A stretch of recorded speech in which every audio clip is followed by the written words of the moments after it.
would have figured right after the first Hoodwinked, you'd be like, all right, where's the next one?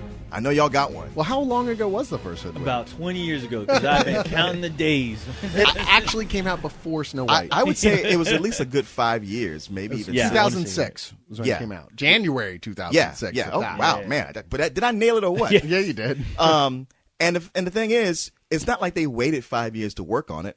They got right on it and finished it, and then they got into a legal battle with Harvey Weinstein.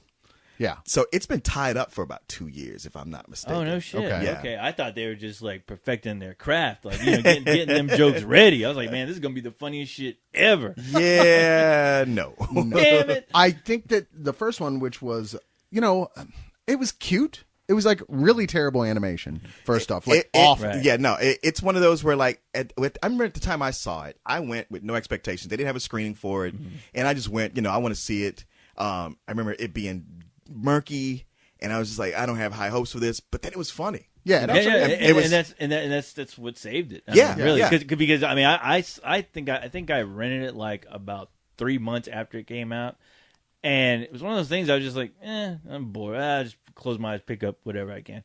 That was it. Checked it out, and I was like, wow, this animation does look like it was made fucking at community college, but it was fucking hilarious. Yeah, you know? yeah. Well, and it was during the time, like the heyday of Patrick Warburton doing animated voices. Yeah, I mean, now he does it so much, it's not even anything special. And he was there playing the big bad wolf, of course, who was dealing with Red Riding Hood, who was voiced by Anne Hathaway. Yeah. And one of the things that worked about that movie so well was that it was a take on Kurosawa's Rashomon, where it was like, wait, that's not what really happened. Let's hear this other version of the story, as it kept going back. The classic point of view. Yeah, until the point of hearing different point of views until finally the person who's like sorting them all out manages to figure out what really, in fact, happened. Also was a take on the Big Bad Wolf, where he wasn't so much after Red Riding Hood. He was Chevy Chase from Fletch. Yeah, completely. You're right. You know, a reporter doing different disguises. He had his great sidekick, the Twitchy the Squirrel.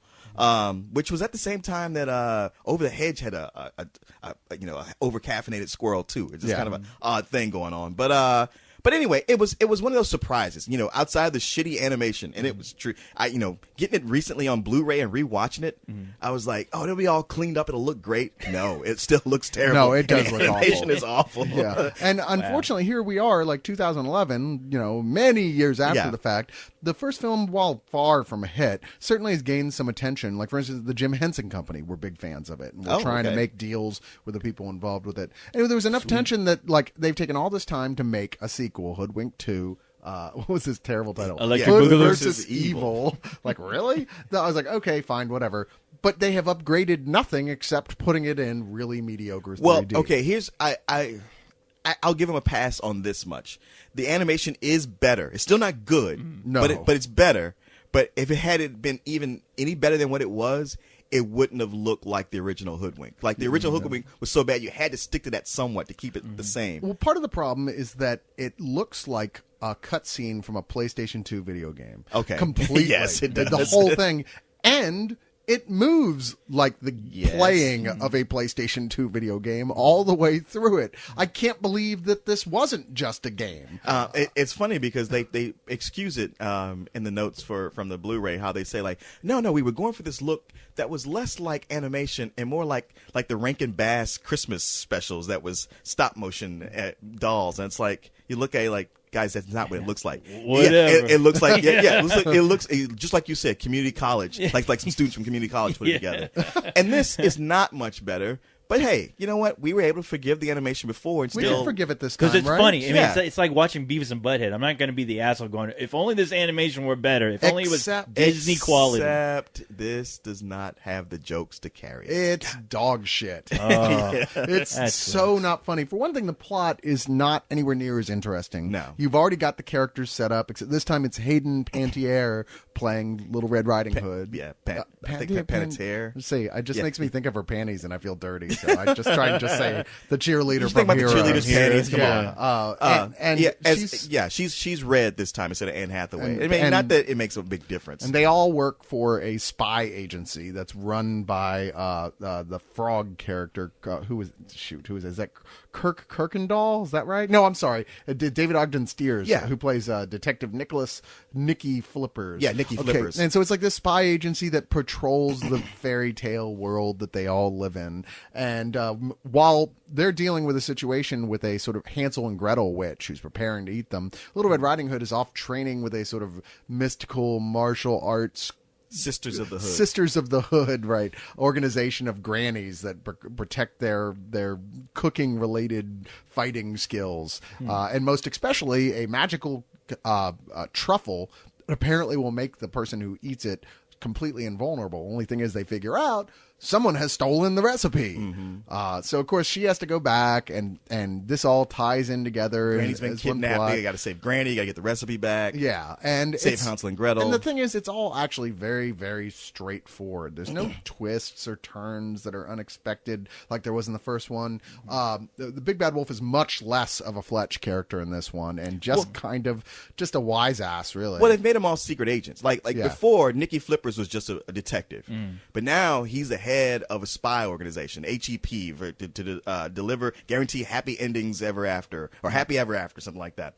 But now they've moved it to make it a spy parody. It's so less interesting. And to them, like with so many people, they seem to think, oh, it's spies. That means we can have gadgets. We can do whatever we want. Yeah. And it's like, well, not really. There are some rules. And if you break those rules, what you have here is just a mishmash of just a bunch of, it's just a bunch of gags going from one to the next without any real feeling or feeling like that it's all strung together. And this could even fly if the jokes were funny, but they're not. They just shotgun everything that they think of. Oh, okay. There's no joke that they wrote down that they tossed. Hi. So you think you can deliver that basket of goodies across my bridge, do you? Uh-huh. Oh, no. You did not just say that. I did not hear that. There ain't no way my bridge would be crossed by some muffin-delivering, red hood-wearing, fairy-tale cliché little girl. Get up out of here. Bring it. Oh, muffin.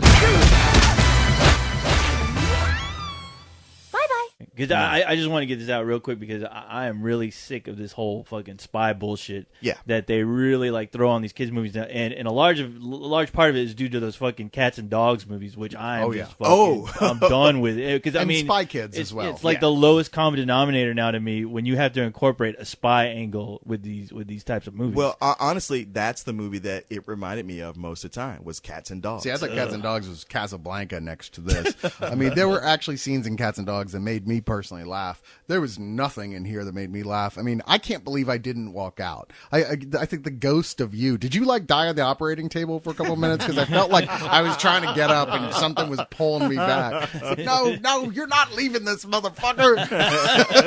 Because it was just that level of bad. There was nothing redeeming here at all. Not a moment of this made me so much as chuckle. And you know what?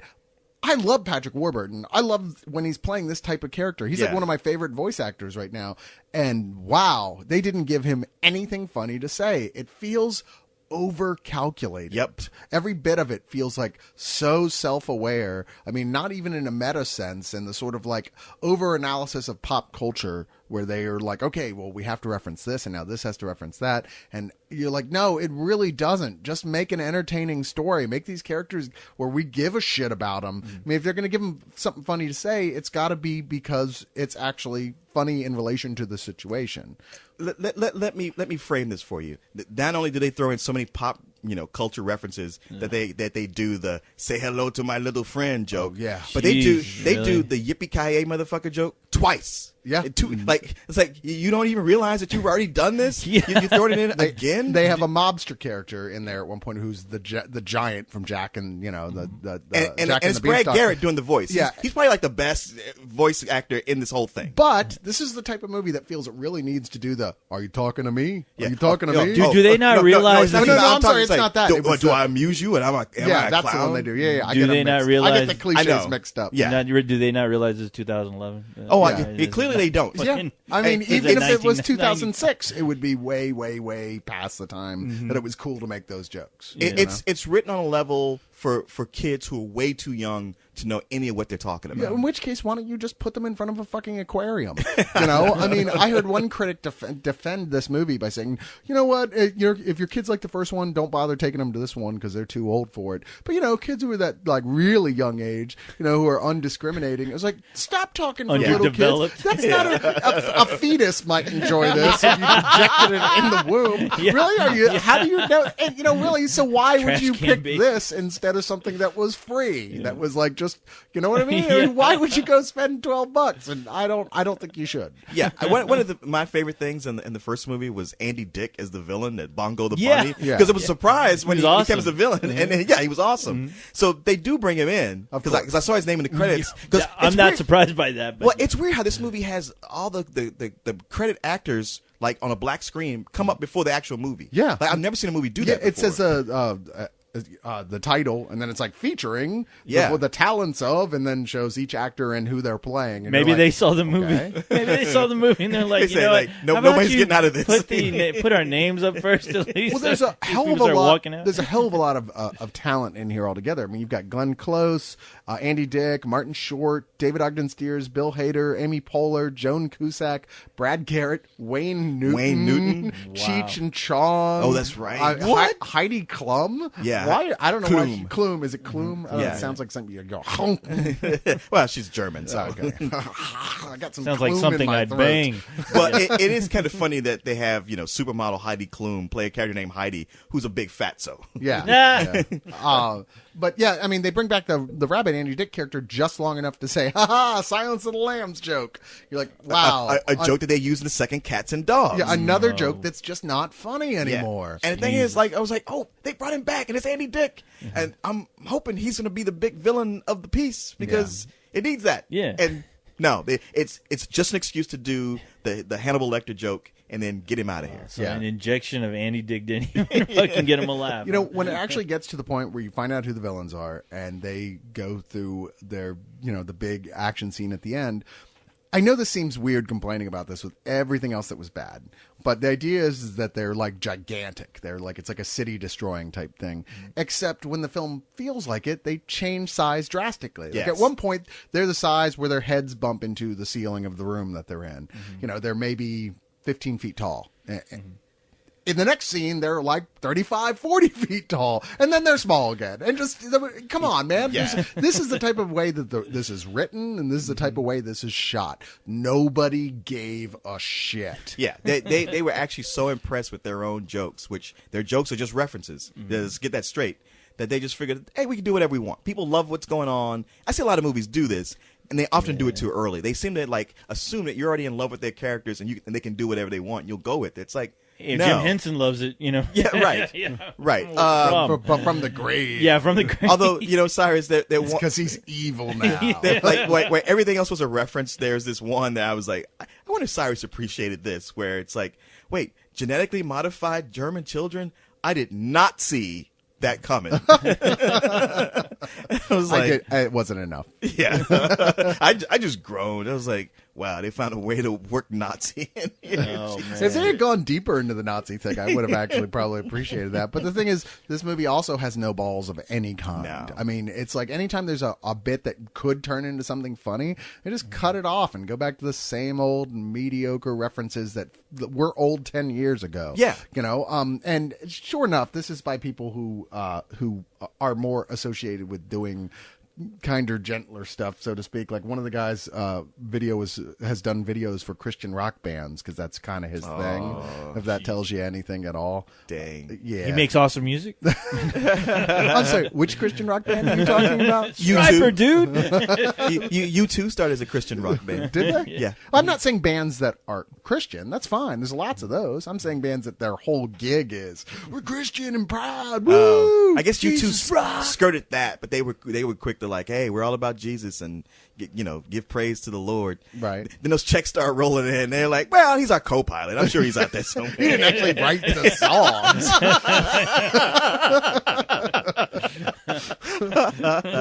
and by the way, Christian metal bands at that. So, Woo! All the way, Stripe. Darkness for light. Stripe, yes. I'm still waiting for that Striper reunion. It's going to happen in the Rapture. So I'm guessing after seeing Wasp's album title "Fuck Like a Beast" that they were not one of those. Anyway, this is just more mediocre. The only reason it's made this to the big screen at all is because of its association with the first one, right. Which you can't believe it's actually, and it is the same director and writer. You can't believe it's the that same is people. depressing. It well, especially as watching the Blu-ray for the first one to see, when they interviewed, especially the Edwards brothers, Corey, I forgot the other brother, how excited they were. They were really into it, and watching them, it made you go like, wow, you know what? I'm happy I like this movie because these guys are fun and they were really trying. It wasn't just some studio project. It was personal to them.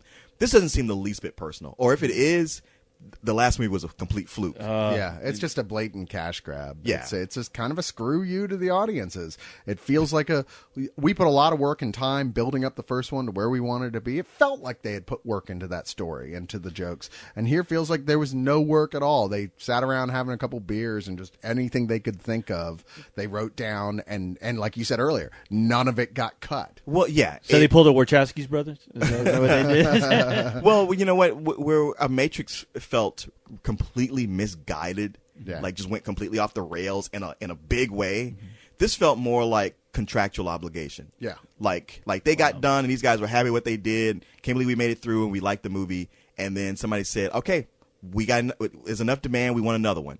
And we were like, "Nah, that's all right." No, you guys don't understand. You signed a contract. You have to do another one. Yeah, and although apparently they didn't catch Anne Hathaway or Jim Belushi in their trap. Yeah. I mean, wow, when the according to Who's trying to catch guy, Jim Belushi first? and the according to Jim guy gets away because he won't even do it. Man, Jim Belushi was the most innocuous voice in the first one because it's like he doesn't do anything as that character. That character's barely in the movie. Yeah. The Woodsman, you don't even know it's him. When Right. you find out it's him, you just go, whoa. Yeah, Okay. he's like the only person who didn't come back, really. Yeah. All I said was, how in the fuck did Jim Belushi get in this movie? This was good. Yeah, exactly.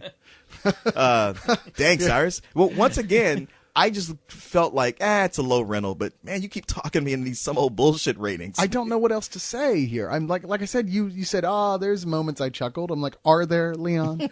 Are there really moments you chuckled? I mean, I mean, gosh, to have a genuine moment you chuckled, you think that the next day after seeing a movie, you would remember what it was. that it would have some meaning for you because when everything else was that bad, that one little desert island of safety, that one moment when you felt, hey, maybe this will all be okay, would still stick in your memory, but it doesn't because it wasn't real. It was an oasis. It was an illusion. You're right. It wasn't good. Right. The There Oasis were no laugh. funny parts. There were just parts that were just a tiny bit less horrible than the rest of it. Think about your ratings. I get where you're coming from because I've seen plenty of fucking terrible comedies, but I'm always laughing because I see some old man who can barely walk in the background, so people confuse that with it actually being funny. You're right. Think about that. No. You bring me back to the pod race in Phantom Menace, where people came out going like, the pod race was awesome. Like, no, it wasn't. It wasn't that It good, was like the one moment that wasn't utter shit. It was like after a long, boring hour, something finally happened, and you got excited, and you thought that was the whole movie. But if you go back and look at that pod race, it's pretty goddamn dull. It is pretty dull, yeah, and it's with the most irritating announcer guy. Yes. And I was like, stop it. Just stop trying to tell jokes, George Lucas, because you're not good at them. Yeah, it's a race that has ultimately there's no consequence to it. There's no emotional consequence. It's like, why are we even doing this? I tell you, it's like we just reviewed Before This Dylan Dog, which we gave us some old bullshit too. All right, and that is completely fair review for that. And yet I liked this so much less than that. Wow. It never made me angry per se. Right. But I feel like I can't even give it a fuck you because I was never pissed. I was just bored out of my mind. But I tell you, half the audience walked out of this film. Really? And I'm talking including families with little kids. They were just bored as shit and they just left. Are you sure they didn't shit their pants? No, well, it would have been like 20 people. Seriously, they just were like, nah, fuck this, and left like about half hour in. It's like, wow, I would if Leon's ghost couldn't keep pulling me back into my seat. I never You're thought gonna about smell this shit. You ain't going nowhere, You're gonna motherfucker. like this. I guess I never thought about walking out, but I did have that feeling like I wish this would just be over. I wish they would just wrap it up and end it. Yeah, anything. I don't care at this point. Yeah. Seriously, they all die. The end. Okay, they all get happy. The villains have a change of heart. Whatever it takes. It doesn't matter. There's nothing you could after about the 30-minute point. You realize there's nothing that can be done to fix it at that. Yeah. After that, it's over, and it does get worse. Keep in mind, it does. So if you're ignoring our advice, you go see it, and you're at that 30-minute mark. You're like going, well, it might still get funny at some point. It doesn't. Get out now while you can. Yeah, I'm sure you're probably at a Metroplex where there's other movies showing. Yeah. Just get up and go into one of those. Just walk into one of the others. But I heard Jim Belushi's in it. No, this is a low some old bullshit. This Damn. is at the lowest tier, right? I Not give it a fuck high you. some old bullshit. Do you? Yeah. I don't think I've ever been high enough to give this a rental. That's for sure. I think both of you guys are high for it's calling it low and high. The problem, see, I would give it a low rental, but it breaks your heart. It could have been something, Charlie. You're breaking my heart telling me this because I was honestly looking for this is another movie I was planning on going to see today, and just because it was playing a little too late before we did this.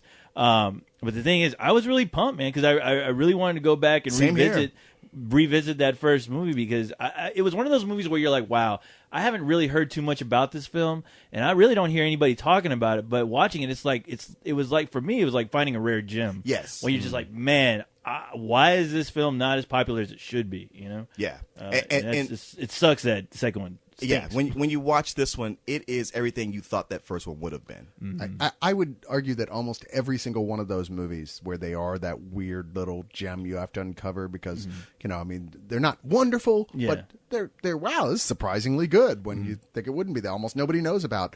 Almost all those that have sequels, the sequels are just fucking abysmal. That's true. Yeah, it's weird luck thing for those movies. You know what? Yeah, it's funny because I got that with Agent Cody Banks, where it was like this movie's gonna be terrible. After Spy Kids, I don't want to see this. And was like, wow, it's actually got a brain to it, and it's these jokes are genuinely funny. I'm falling for this movie. Second one came out. Wow, complete dog shit. That's why I'm really grateful they never made a sequel to Sky High. Oh yeah, you're right. I just keep thinking, man, I hope they never fucking make a sequel to Boondock Saints because, man, what's going on? What are you telling me? Sequel to the Boondock Don't tell him. Don't tell him. What? He's not ready for it. Where's it at? Co-host, maybe we should go for a walk and have a conversation. What are you saying? What are you talking about here? I don't get these riddles. I was always afraid this was going to happen. Look at the rabbits, George.